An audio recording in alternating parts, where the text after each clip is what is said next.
નમસ્કાર મિત્રો, સ્વાગત છે તમારું ગુજરાત સંદેશ યુટ્યુબ ચેનલમાં। મિત્રો, આજના તાજા સમાચાર વિશે વાત કરતા પહેલા જો તમે અમારી ચેનલમાં નવા છો તો નીચે લાલ કલરનું સબસ્ક્રાઇબ બટન આપેલું જ છે, તેને દબાવીને બાજુમાં રહેલા ઘંટડી બટનને પણ દબાવી દેજો, જેથી મારા આવનારા તમામ વિડીયોની માહિતી તમને મળતી રહે। મિત્રો, પરસોત્તમ રૂપાલાનું ક્ષત્રિય સમાજ વિશે ફરી નિવેદન। પરસોત્તમ રૂપાલાએ જસદણમાં સભાને સંબોધિત હતી। અહીં કહ્યું કે ભૂલ મારી હતી, મારા લીધે મોદી સાહેબની સામે ક્ષત્રિય સમાજ ઊભો થઈ જાય તે યોગ્ય નથી।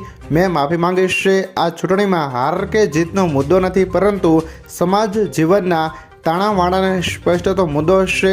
સમજણનો નવો સેતુબંધ બાંધવાનો પ્રયાસ છે। મારી વિનંતી છે કે ક્ષત્રિયો આ વિષયને રાજકારણથી દૂર રાખે। તેમણે ક્ષત્રિય સમાજને તેમના યોગદાનને યાદ કરવા કહ્યું હતું।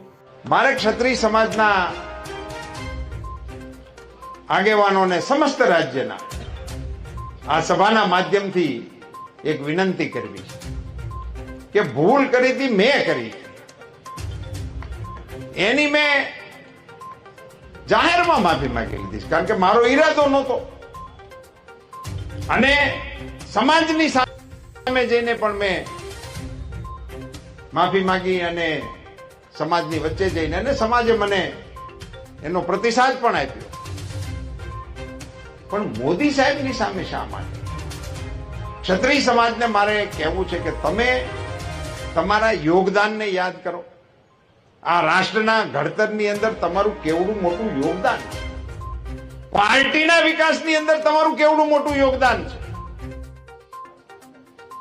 અને નરેન્દ્રભાઈ મોદી જેવા વડાપ્રધાન જ્યારે 18 કલાક માણસ ભારત સિવાયની કોઈ વાત વિચારતો ન હોય, મારા દેશ સિવાય કોઈ વિષયની સાથે જેનો નાતો ના હોય, 140 કરોડ દેશવાસીઓને જે માણસ પોતાના પરિવાર તરીકે સંબોધન કરતો હોય, અને એમના